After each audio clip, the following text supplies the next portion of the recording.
allen, heute Lorsi Gala für das Historikum mehr als Geschichte podcast. Et aujourd'hui, nous avons un épisode spécial entièrement en français car il sera dédié au master franco-allemand d'histoire.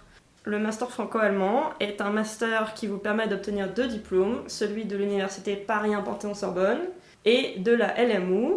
Si vous êtes intéressé par la possibilité d'étudier à l'étranger et donc si vous êtes tourné vers l'international, ce master peut être parfait pour tous les adeptes du franco-allemand qui voudraient donc améliorer leur allemand pour les Français ou améliorer leur français pour les Allemands.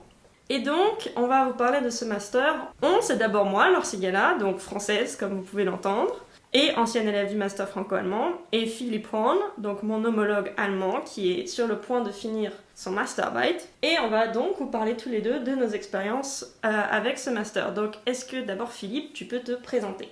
Bonjour, je m'appelle Philippe, je suis en M2 et je suis en train de faire ce master franco-allemand, cette coopération entre l'université de Paris 1 et la LMU. Très bien. Donc, on va répondre à plusieurs questions que les gens pourraient se poser au sujet de ce master. Et d'abord, on devrait pouvoir expliquer tous les deux pourquoi on a choisi ce master. Donc, vas-y, Philippe, dis-moi, pourquoi est-ce que tu as voulu faire le master franco-allemand ? Je voulais faire le master franco-allemand parce que je voulais d'abord, bien sûr, perfectionner ou améliorer en tout cas mes connaissances de la langue française parce que j'ai extrêmement raté à l'école. J'ai eu une 5, alors c'est quoi en français, je sais pas, 4 points à l'école. Et donc j'ai extrêmement raté, c'est pourquoi je voulais reprendre le français. C'était le défi de vraiment améliorer le français, ou oui, de toute façon de l'apprendre en tout cas.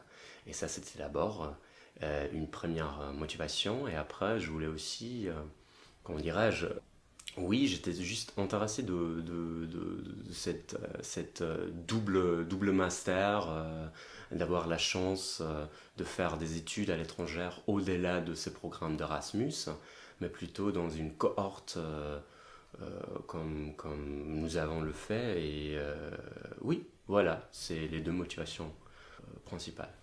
Donc la langue et l'expérience à l'étranger. L'expérience à l'étranger, l'expérience à Paris, bien sûr, ça c'était aussi un Paris. aspect, oui, bien sûr, ça c'était aussi un aspect, c'était toujours un rêve, disons, de faire des études à Paris ou de faire mes études à Paris, mais vu que mes connaissances de la langue française, ouais, à l'école, c'était horrible. Et c'est pourquoi je pensais, d'accord, c'est un défi pour un master. Et oui, je m'intéressais aussi beaucoup à la culture francophone. C'est pourquoi les trois. Oui, et une troisième motivation, bien sûr, une motivation scientifique. Je voulais me spécialiser sur l'histoire coloniale. Et à cette époque-là, on n'a eu pas cette spécialité ici à Munich. Maintenant, on a l'histoire globale, l'histoire mondiale à Munich, le centre de l'histoire mondiale. Mais à cette époque-là, 2018, où je commençais cette master, on n'avait pas cette branche, cette spécialité. Et je pensais, l'histoire coloniale, Paris, ça fait du sens. Et toi, dis-moi alors, pourquoi tu as choisi ce master ? Parce que je trouve intéressant de juste comparer un peu les motivations. Bah, c'est intéressant parce que moi, c'était pas mon premier choix, ce master. Après la licence, j'avais très envie d'aller en Angleterre, à Cambridge, parce que j'étais plus proche du monde médiéval anglophone, en fait. Et puis, Cambridge m'a refusé. Et j'avais un peu gardé ce master en tête quand même, j'avais quand même postulé. Et j'ai toujours eu un lien avec l'Allemagne dans ma famille. J'ai grandi en Allemagne quand j'étais petite, avant mes 5 ans. J'étais dans un lycée franco-allemand à Paris, donc voilà, l'Allemagne pour moi c'était logique. Et donc du coup, le fait qu'il y ait ce master franco-allemand qui permettait quand même d'avoir 2 diplômes, parce que moi aussi un Erasmus ça me paraissait trop superficiel. Et tous les gens que je connais qui ont fait un Erasmus, ils se sont fait des amis. Et des amis étrangers en fait, aucun ami local. C'est-à-dire les gens qui rentrent d'Erasmus en Espagne, ils parlent pas espagnol, ils ont tous des bons amis français. Alors ça c'est sympa, mais oui, la langue pour moi c'était important. C'est vrai que mon allemand était déjà quand même assez bon, mais pas du tout au niveau de là où il est aujourd'hui, où je suis beaucoup plus à l'aise, sans encore être bilingue, c'est agaçant, mais ça prend du temps. Avec l'allemand, il s'est beaucoup amélioré, et puis c'est un contexte différent, c'est le contexte académique. Oui, alors je connaissais pas du tout Munich, donc je suis vraiment pas venue pour la ville, mais finalement je suis vraiment J'ai beaucoup changé d'avis sur Munich, mais ça je reviendrai là-dessus. Mais c'était en tout cas intéressant de faire l'expérience de l'université allemande, qui est très différente de la France, et chacune a des avantages et des inconvénients. Mais j'ai beaucoup aimé cette expérience, je me suis sentie très à l'aise à la LMU, et donc... enfin, c'est pas pour ça que j'ai choisi, puisque je ne savais pas que ça allait être comme ça, mais j'étais curieuse donc d'avoir ces deux diplômes et d'avoir une plongée plus profonde dans dans un système académique étranger. Et du coup, donc, je vois que Paris, ça t'a bien plu, si je me trompe pas. Oui, ça va. Oui, la ville des Lumières. Ah non, bah oui, oui, c'est très joli. Alors vraiment, ça m'a vraiment touché comme ville. C'est difficile à expliquer parce que c'est vraiment... moi, je suis munichois à la base. Moi, je suis munichois. Mais après, je pense que Paris est à la fois alors pour moi, c'était mon impression. On a à la fois ce sentiment de vivre dans une grande métropole et à la fois de vivre dans un village, disons. Alors c'est un charme, moi je pense parfois villageoise parce que c'est subdivisé dans des quartiers différents. On a quand même 2 fois par semaine un marché dans son quartier, on connaît le Dans son boulanger. arrondissement. Oui, dans son arrondissement, dans ces cas, mais bien sûr là après, je trouve ça incroyablement charmant d'avoir les deux. Alors c'était mon impression, une grande métropole et à la fois une petite, peut-être pas village, mais quand même le charme dans une petite ville. Donc Paris, ça t'a pas paru trop sale? C'est intéressant comme point de vue. C'est vrai que c'est très beau. En tant que Français et étudiant parisien, souvent on est un peu blasé par Paris, mais il faut pas, t'as raison, il faut s'émerveiller encore. Mais du coup, est-ce que tu dirais que Paris, c'est ce que t'as préféré de ce master au final? Est-ce que c'était la meilleure expérience? Non, non et oui. Alors c'était plutôt l'ensemble des choses. Alors c'était de faire des études à Paris, dans une ville. Alors c'était la totalité de cette expérience. C'était vraiment, il y a eu plusieurs aspects. Il y a eu la ville, mais aussi bien sûr les études, de faire la connaissance d'un nouveau système académique, universitaire, de se faire des nouveaux copains, de créer des nouveaux liens, de apprendre une nouvelle langue. Et ça en total, oui, vraiment cet ensemble des choses, des aspects, ça pour moi, ça faisait cette expérience si spéciale et tellement intéressant. Et pour moi, alors à vrai dire, hein, je vais commencer tout de suite avec ça, mais ça c'était le meilleur choix de ma vie étudiante. Alors ça te fait. Non mais franchement, alors est-ce que tu as pas de regrets, mais est-ce que tu es contente d'avoir fait ces masters, ce programme? Oui, évidemment, évidemment. Et puis c'est vrai que c'est très difficile de choisir une chose préférée parce que c'est sur 2 ans, donc c'est long, quoi. Après, moi je crois que ce qui me vient spontanément comme réponse, si je réfléchis, c'est Munich. C'est intéressant comme je me rendais pas compte à Paris à quel point la vie me correspondait moins qu'ici, en fait. Le rythme de vie, là je fais tout à vélo et je me sens mieux. Ça paraît niais, mais dans mon corps, le fait de faire 10 km par jour à vélo, je suis plus épanouie, je suis plus à l'aise. Et j'aime bien le style de vie ici, j'aime bien la qualité de vie, j'aime bien la nature, le fait qu'il y ait des parcs immenses. C'est vraiment... j'adore cette ville et j'adore les gens. Et je trouve les Allemands mignons, ils sont touchants. Et c'est tellement amusant de regarder les gens ici. Quand je suis arrivée ici, tout était différent, il n'y a vraiment rien de similaire, quoi. Même les boulangeries sont pas familières et puis finalement on s'habitue et maintenant quand je suis en France, l'Allemagne me manque. Ouais, ça c'est pareil pour moi. Alors, mais l'inverse, alors si je suis ici, Paris me manque. Et moi je trouve. Non, mais vraiment, j'ai été touché par cette ville-là, on va dire. Mais ouais, C'est quoi Voilà. la petite chose bête qui te manque? Parce que moi quand je suis en France, j'ai le Spätzli, c'est terrible. Le Spätzli, donc pour ceux qui savent pas, c'est un soda allemand, bavarois plus spécifiquement d'ailleurs. C'est une espèce de mélange de coca et d'orange, mais je trouve que cette description est très mauvaise parce que c'est les ingrédients, mais ça a vraiment pas ce goût-là. Ça a juste le goût de Spätzli, et donc il faut goûter. Moi j'adore le Spätzli, c'est ma vie. Et franchement, en Allemagne, en France, on a beaucoup moins de soft drinks en général, on a moins d'options, de choses pas alcoolisées, qui est pas de... Mais c'est vrai, ici il y a de l'eau parfumée à tout, etc. Et il y a de l'âme d'au-delà, et bref, voilà, venez en Allemagne pour prendre des mauvaises habitudes alimentaires, vous verrez, c'est génial.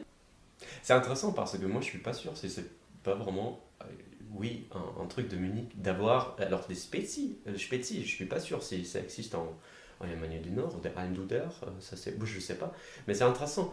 Pour moi, à Paris, je dirais peut-être les espaces. Alors, la nature, peut-être, hein, les espaces verts, les grands parcs. Alors, il y en a à Paris, sans aucun doute, mais moins qu'ici. Alors, on est d'accord. Ça, c'est vraiment ici à Munich. Munich est une ville verte, vraiment verte. Mais je pense aussi que ça, c'est.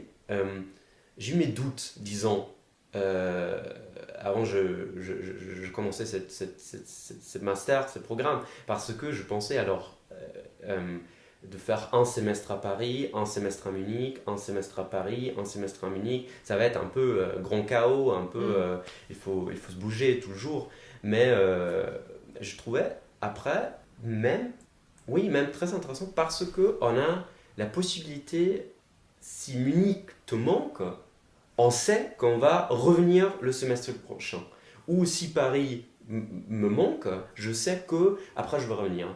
Mais pour moi, je dois aussi dire que le sentiment de perte, le sentiment de devoir dire au revoir, ça se double bien sûr aussi. Ça c'est peut-être parce on doit toujours dire au revoir à une ville si on est à l'aise, si on est devenu à l'aise.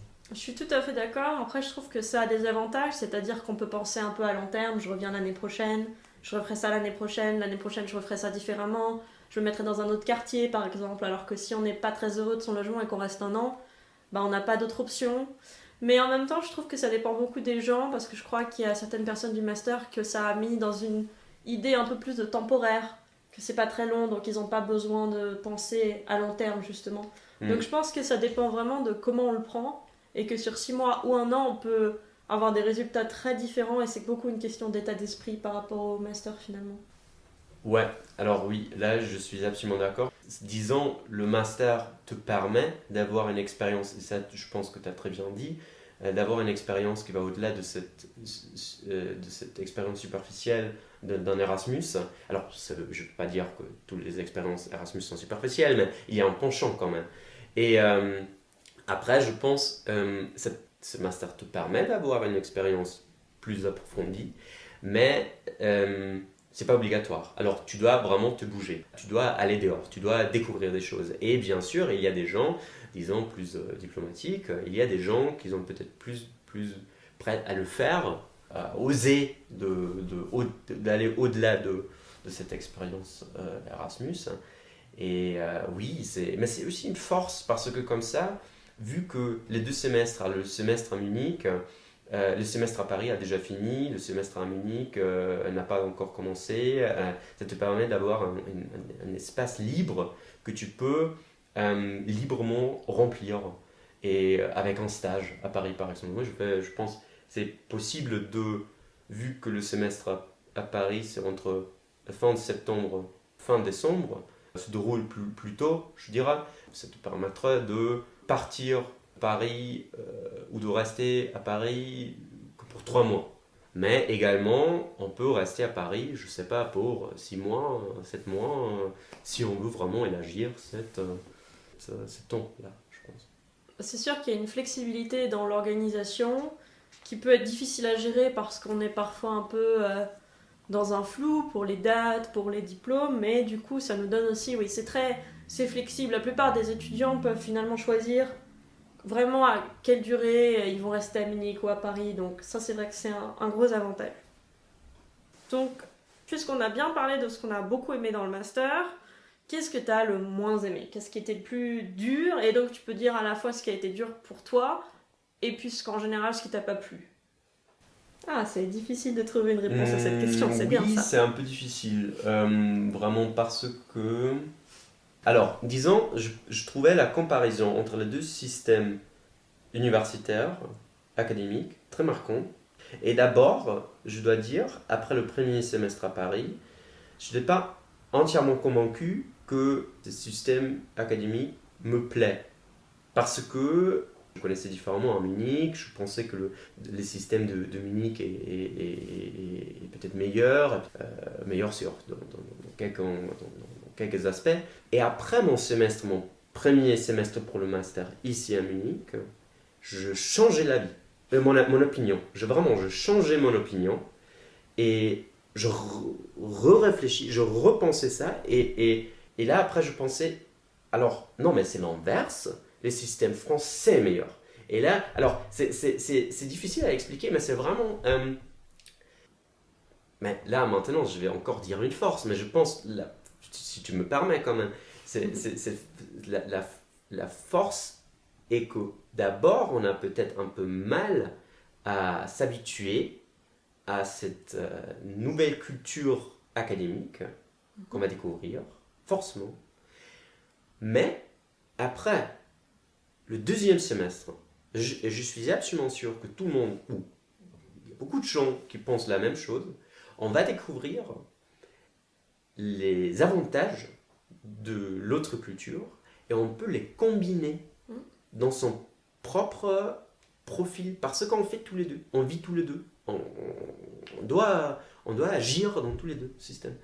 Et ça, je pense, c'est d'abord difficile et après, ça devient énormément enrichissant. D'accord, donc c'est très sur le système académique en fait. C'est vrai que moi aussi, j'ai trouvé ça difficile de m'adapter au système allemand. Après, je dirais que le système allemand est moins exigeant académiquement, au moins au début, que le système français. C'est-à-dire que le système allemand, tout le monde peut s'en sortir en faisant le minimum, mais ensuite, pour être très bon, il faut se distinguer. Ça dépend beaucoup de l'individu et de l'effort qu'on choisit de fournir. Et donc, c'est-à-dire que c'est pas, si on a un niveau d'allemand correct et qu'on se donne un peu de mal, c'est pas hors de portée d'un élève normal de s'en tirer dans le système allemand. Alors que moi, je trouve que le système français est quand même plus spécial. Il y a des exigences très précises. Donc voilà, alors moi, donc, j'ai pas trop eu de mal de ce côté-là. Mais c'est intéressant, je trouve que tu parles même pas juste du fait de vivre dans un pays différent, parce que au début, il y a quand même une certaine solitude. En tout cas, enfin, ça n'a pas été horrible, mais c'est pas la même chose d'être complètement sorti de son environnement. Moi, je trouve que le fait d'avoir personne qui vraiment te connaît bien, Ouais. c'est dur. Non, là, tu as absolument raison. Alors, juste d'abord, moi, je pensais exactement l'inverse pour le système. Moi, je pensais que le système français est moins exigeant, point de vue scientifique, au niveau oui, on au est niveau tous les d'un deux des certain... génies, donc Oui, forcément, c'est c'était ça. super facile. Non, mais Pour ça, chacun, c'était super. vraiment au début. Alors, je veux vraiment dire que je changeais mon avis. Je pense que c'est vraiment... mais là, je remarquais quand même, c'est juste pour rester à un certain moment là, moi, je savais pas du tout comment le système français marche d'abord et que c'est vraiment différent. De point de vue, par exemple, on n'écrit pas de bachelorarbeit.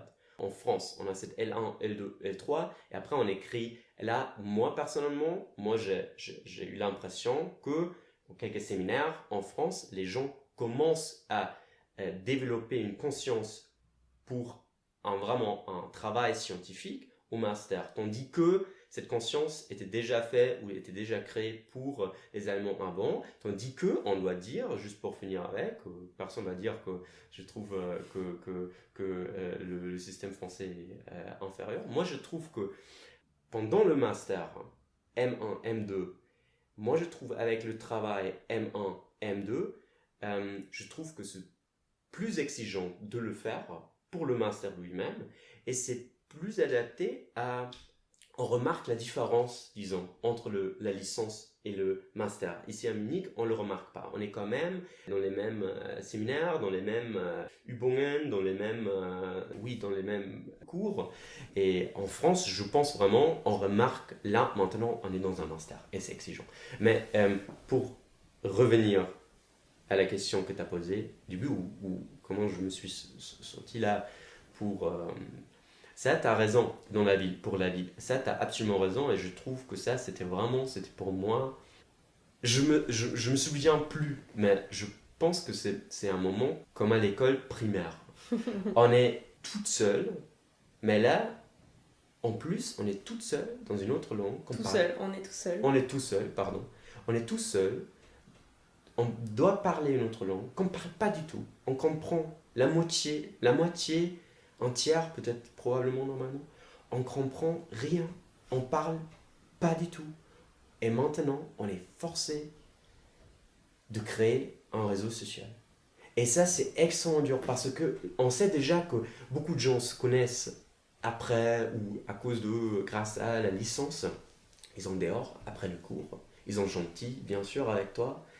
Ils veulent parler, tu peux pas. Et là, maintenant, c'est difficile parce que tu dois te forcer toujours d'aller dehors, de trouver des amis, de créer des contacts, de créer des liens avec des gens. Et ça, c'est dur. Ça, je trouve, c'est dur. Mais c'est dur, mais d'une façon enrichissante, sans aucun doute. Enrichissante dans le sens qu'il faut vraiment, il faut fracturer le cadre de sa propre zone de confort. Et là, on est forcé de le faire. Oui, alors moi je trouve qu'on m'avait pas prévenu pour ça pour le master et j'avais sous-estimé la difficulté, en gros, qu'il faut faire cet énorme investissement d'énergie sur le social, en même temps que la découverte d'une nouvelle langue et d'un nouveau pays. C'est beaucoup en même temps, en gros. Tout change et ça peut être très dur. En même temps, comme tu dis, c'est enrichissant. Et moi d'ailleurs, j'ai pas été déprimée à Munich ma première année parce que je me suis occupée. C'est-à-dire que si j'étais un peu triste, j'allais faire du vélo et je me sentais mieux. Et il faut trouver des trucs. Et puis finalement, c'est le pouvoir un peu de la vulnérabilité. Dire à quelqu'un qu'on se sent un peu seul ou qu'on est un peu triste, même quelqu'un qui ne connaît pas bien, ça peut avoir des résultats surprenamment touchants, je trouve. Les gens peuvent être surprenamment généreux, mais on apprend beaucoup de choses sur soi-même en tout cas. On Oui. se rend compte, on se rend compte de nos limites, beaucoup mieux. On se rend compte des situations terrifiantes. Je me souviens d'être allée à un anniversaire où j'étais invitée et je connaissais une personne. Et j'avais pas envie d'y aller, mais vraiment, je me suis dit, allez alors, il faut... là t'as pas le choix, tu dois dire oui à tout. C'était ma stratégie. Donc je suis arrivée à cette fête, juste morte de peur quoi. Et je suis allée voir cette amie que je connaissais pas très bien, mais qui était très gentille, qui a fait des gros efforts pour me présenter à des gens, donc je suis très reconnaissante à cette fille. Et à un moment, donc, elle m'avait présenté des gens, et puis je me suis retrouvée toute seule, et je me suis dit, j'avais envie de partir. Et j'ai un moment horrible, et puis je me suis tournée vers elle, je dis, écoute, Isabelle, sauve-moi.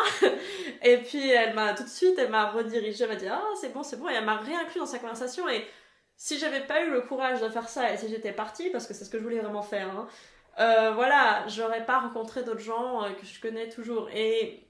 Mais j'ai trouvé cette force en moi, finalement. C'était possible. Voilà, moi je trouve, t'as bien décrit. Alors c'est ça, je me souviens aussi des moments similaires quand t'es dehors après un cours, il y a une ribambelle des gens qui parlent, et après tu vois, ils se connaissent entre eux. Et là maintenant t'es là, t'es tout seul, et là ils te demandent, parce que par gentillesse, ils te demandent, est-ce que tu veux venir prendre un bar avec nous? Tu veux pas et tu veux à la fois, parce que tu sais, tu vas être tout seul et tu dois parler, tout ça. Mais tu dois te forcer de le faire. Et si tu arrives là, moi, ça, c'est quand même, c'est cool. Alors, je trouve. Oui, et puis l'avantage, c'est que franchement, ce genre de situation, une fois qu'on les a fait, ça va beaucoup mieux. C'est-à-dire qu'une fois qu'on a survécu, on se rend compte qu'en fait, il s'est rien passé de grave. C'est-à-dire qu'il y avait beaucoup de peur, mais peu de dégâts. Et pour la prochaine fois, on a moins peur. Et franchement, il suffit d'une ou deux situations comme ça. C'est douloureux, hein. Mais ensuite, ça va, quoi. J'ai rarement peur de la même façon. Et moi, je trouve qu'en tant que Français, on a un grand avantage, c'est que les Allemands nous trouvent sympathiques. Ça peut être, ouais. Ça, t'as raison, t'as raison. L'accent, de toute façon, n'est pas un Voilà. problème. L'inverse, j'en sais rien.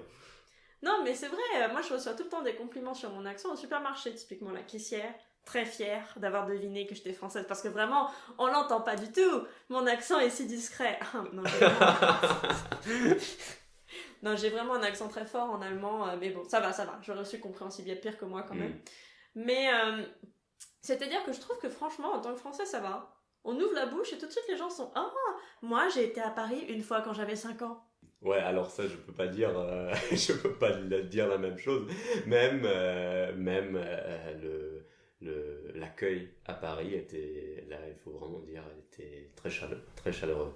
Alors, pour vraiment tout le monde. Alors, je jamais, alors parce qu'il y a ces forts stéréotypes ici en Allemagne, ou en Munich bien sûr aussi, mais en Allemagne, que le français et spécialement les Parisiens, sera vraiment, oui, un peu froid, un peu pas méchant, un peu distance toujours. Et moi, je pense que c'est pas du tout vrai. Alors, moi personnellement, ces stéréotypes, pour moi, J'ai vu exactement le contraire. Alors j'ai vu à l'université, tout le monde était intéressé, tout le monde était chaleureux, et ça, énormément intéressant quand même. Moi, je trouve que généralement, les gens sont gentils et les Français sont un peu plus ouverts que les Allemands, je dirais. Les Allemands sont très polis, très gentils, mais ils vont pas forcément beaucoup faire le premier pas. Et même quand on fait le premier pas, ils ne renouvellent pas, et ça peut être un peu triste. C'est-à-dire que nous, on est là, ouh, on a eu une bonne conversation, maintenant on est amis. Non. Pour l'allemand, maintenant on est une vague connaissance, et il faut environ 10 autres conversations comme ça avant d'être amis. C'est un lent processus. Après, et sur les stéréotypes, moi ce que j'ai trouvé amusant, c'est que, eh bien, je trouve d'ailleurs que c'est le cas à chaque fois qu'on va à l'étranger. En voyageant, on développe une relation vraiment différente aux stéréotypes et parfois finalement on les voit se confirmer. Moi maintenant, je ne traverse plus jamais les feux rouges. Je suis devenue allemande. Un policier s'est arrêté, a parlé avec son haut-parleur depuis sa voiture et s'est arrêté parce que je nourrissais les canards et que ce n'était pas permis. Les expériences les plus allemandes de ma vie finalement, parce que franchement tu racontes ça en français mais ça le fait rire. Et à l'inverse, il me semble Philippe que tu m'avais dit que faire du vélo à Paris ça faisait monter ton niveau d'adrénaline. Voilà. Et donc je trouve ça amusant qu'en gros à 6 heures de train on soit déjà dans des cultures qui sont quand même sacrément différentes. Et c'est-à-dire que je vais pas généraliser sur le fait que les Allemands soient gentils ou pas, ou ouverts ou pas, parce que c'est vrai que ça dépend beaucoup des personnes. Mais il y a vraiment des tendances culturelles, et je trouve ça amusant de les observer, et je trouve qu'en voyageant, souvent on voit ça confirmé, et que je parle de mes observations factuelles. C'est intéressant ce que tu dis là, parce que moi, je vraiment... tu sais bien qu'on est là, on a des positions contraires, mais moi, j'ai eu vraiment une impression absolument différente. Le contraire, vraiment. Parce que pour moi, je pense que parfois, on a déjà des stéréotypes, et après, on cherche l'affirmation de ces stéréotypes qu'on a eus avant. On cherche... La confirmation, La confirmation, pardon. On cherche la confirmation dans la réalité. Donc, on a le penchant d'ignorer, parfois, j'ai l'impression, des faits qui vont fracturer ces catégories. Mais j'ai une impression absolument différente pour Paris. Moi, je pensais que, je sais pas, c'est personnel, bien sûr, tu as raison. Alors, c'est absolument individuel. Moi, il y a bien sûr, il y a des différences, mais est-ce que ça, c'est toujours des différences culturelles, nationales, ou est-ce que ça va au-delà de ça? Par exemple, moi, je trouvais, moi personnellement, j'aime la vie à Paris. Ça me plaît beaucoup. Moi, j'étais vraiment à l'aise là à Paris. Je cherche un peu des stéréotypes que j'ai eu là. Je dis les stéréotypes que les Français seraient vraiment. Tu pensais que les Français étaient froids?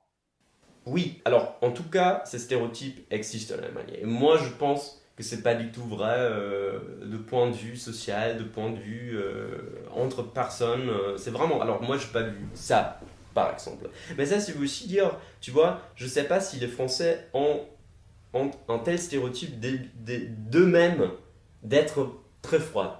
Tu vois, à Munich, tu vas pas voir tout le monde manger tout le temps des Schweinebraten, boire des bières, tout partout.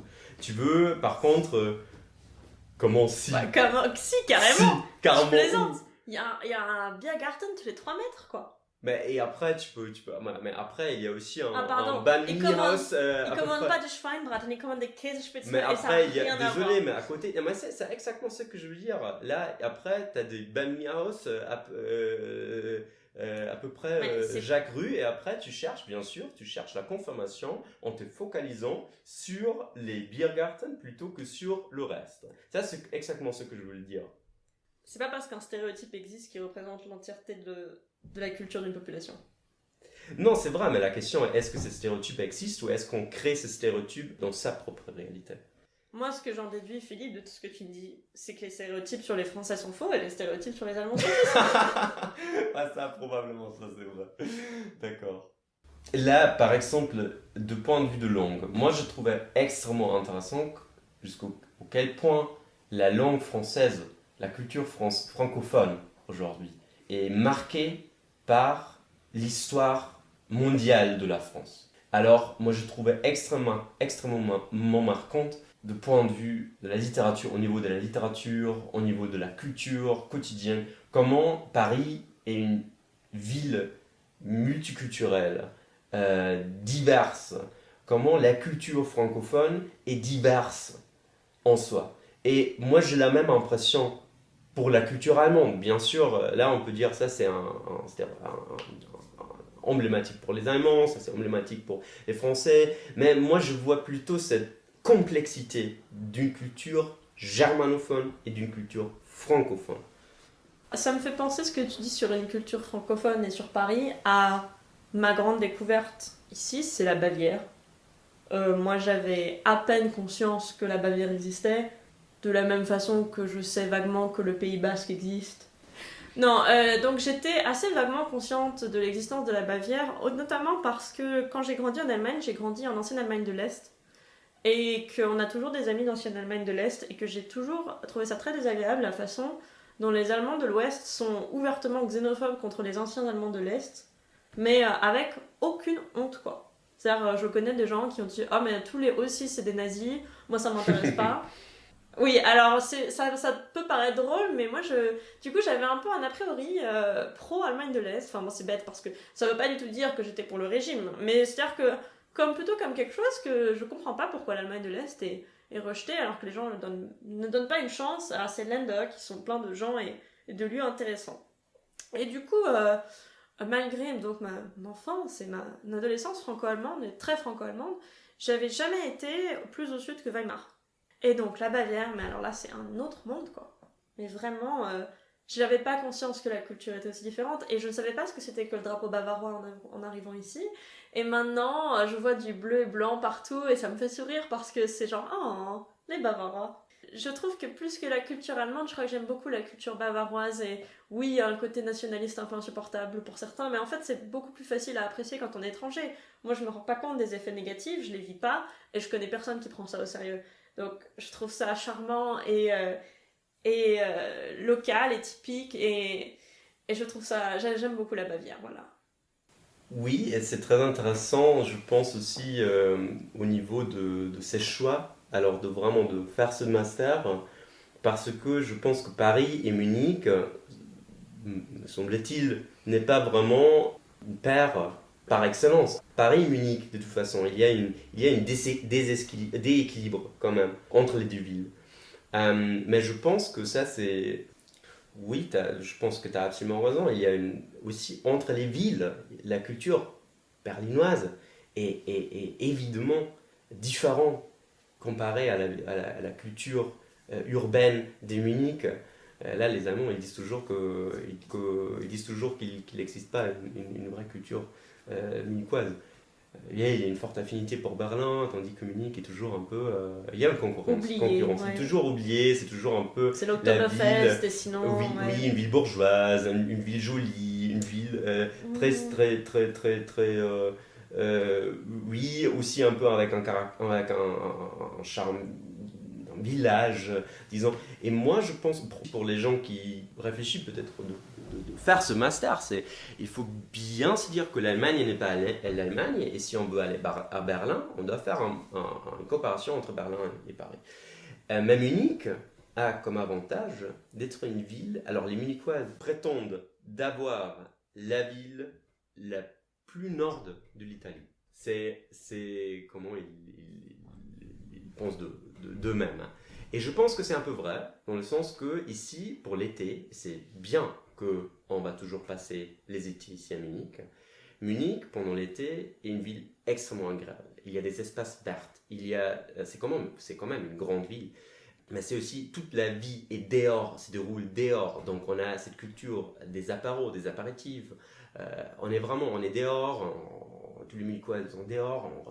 Et ça, c'est vraiment comparé à Berlin. C'est pas cette fête, c'est pas la boîte, c'est pas les nuits, mais c'est les soirs. C'est agréable, c'est calme. Je suis tout à fait d'accord, hein, parce qu'on a beaucoup parlé des difficultés du master, mais moi je trouve que Munich est, donc j'ai déjà dit, un des gros plus. Munich est surprenamment comme une ville balnéaire l'été.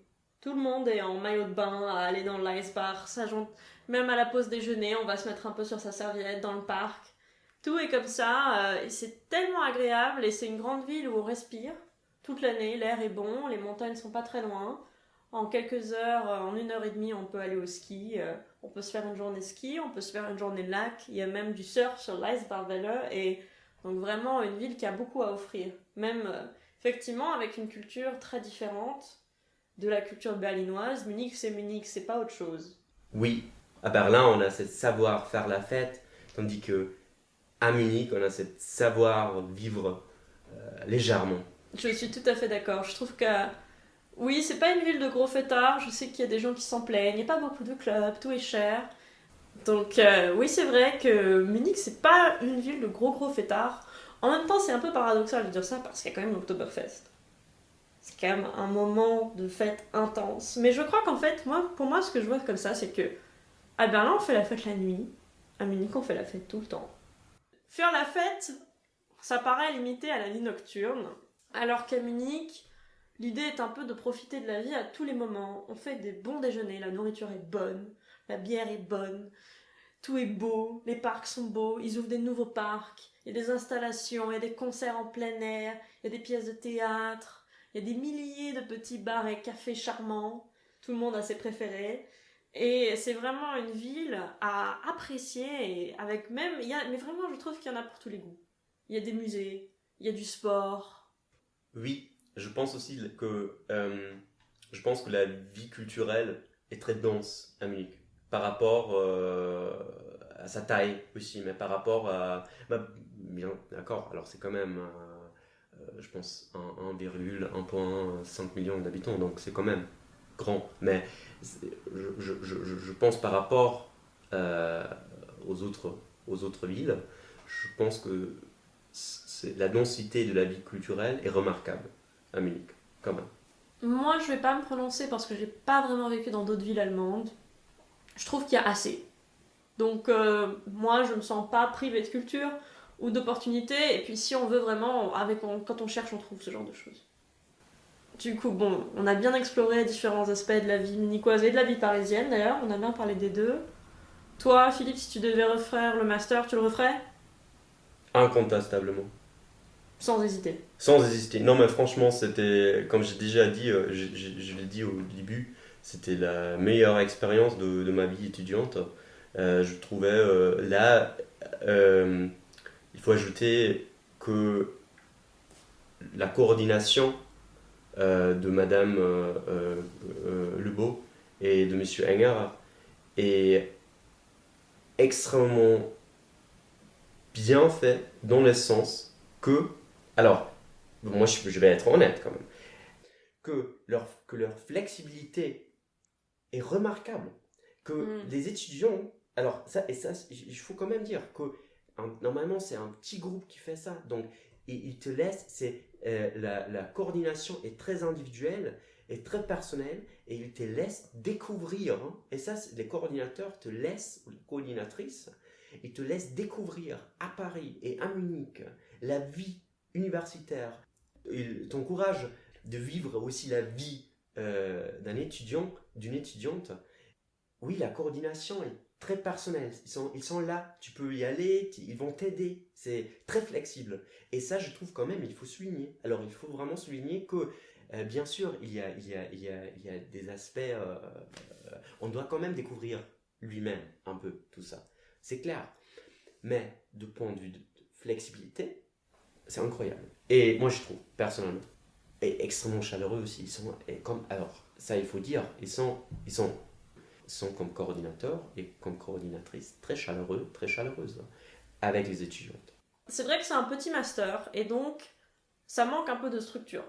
C'est-à-dire qu'il y a beaucoup de choses, on ne sait pas où on va, on ne sait pas ce qu'on doit faire. On s'aide beaucoup entre étudiants, ce qui est très bien. Et du coup, mais c'est vrai que donc l'avantage, comme tu dis, c'est la flexibilité. C'est-à-dire qu'on est 5 Français et 5 Allemands théoriquement par an.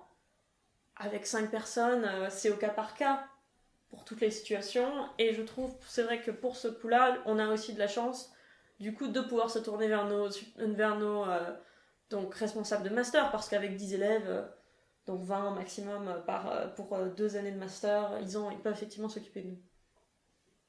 Et si tu me permets d'ajouter je pense, on peut faire la même chose dans un programme d'Erasmus, mais je pense c'est plus facile vu qu'on étudie, qu'on fait des études dans ces groupes, ben, ces petits groupes, et qu'on va se bouger toujours ensemble, comme groupe, à Munich, à Paris, on va toujours être là. Je pense, nous tous les deux, on fait ça. On crée des liens entre des personnes, entre des liens transculturels, et de créer vraiment des liens, un réseau, mais aussi des amis, des copains, et ça, je trouve, c'est quand même unique. Oh. Tu penses pas? Ou alors, disons, ou si je te demande, est-ce que tu regrettes d'avoir fait, ou est-ce que tu l'aurais fait comme ça, le master? De toute façon, à ce stade, c'est difficile d'imaginer qui je serais sans ce master, parce que ça a été les 2 dernières années de ma vie, et ça a complètement changé la direction dans laquelle je me suis lancée, puisque maintenant je compte rester en Allemagne et idéalement y faire ma carrière. Donc non, je regrette pas du tout. J'ai eu des expériences extraordinaires. C'était un plaisir tout le long, même quand c'était dur. Même quand c'était dur, c'était bien en fait. Je crois qu'il n'y a rien à redire. Je le referai avec tout, même les difficultés, toutes les difficultés qu'il y a eu, je le referai. Ça valait le coup. Et effectivement, les amitiés que j'en suis faites, c'est parmi les choses que je chéris le plus que j'ai obtenues de ce master. Les amitiés franco-allemandes.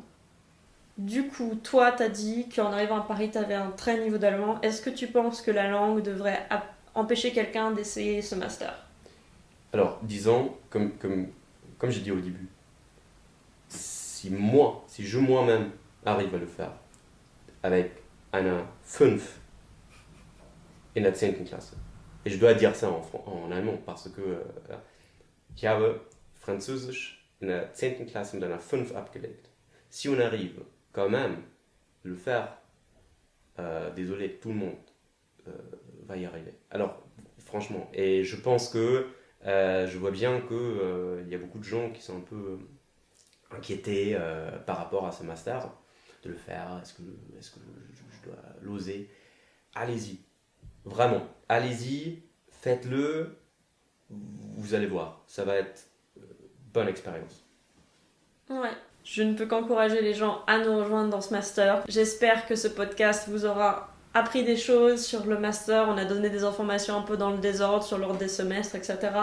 De toute façon, il y a des informations plus étendues sur les brochures du master qui sont sur les sites de la LMU et de Paris 1. Mais là, on vous a donné plutôt la perspective, le vécu, la vérité. Pas ce qui est annoncé, mais ce qui est fait. Et j'espère que même si on a tous les deux dit qu'on avait dû y mettre beaucoup d'efforts, que ça vous a montré que ça valait le coup.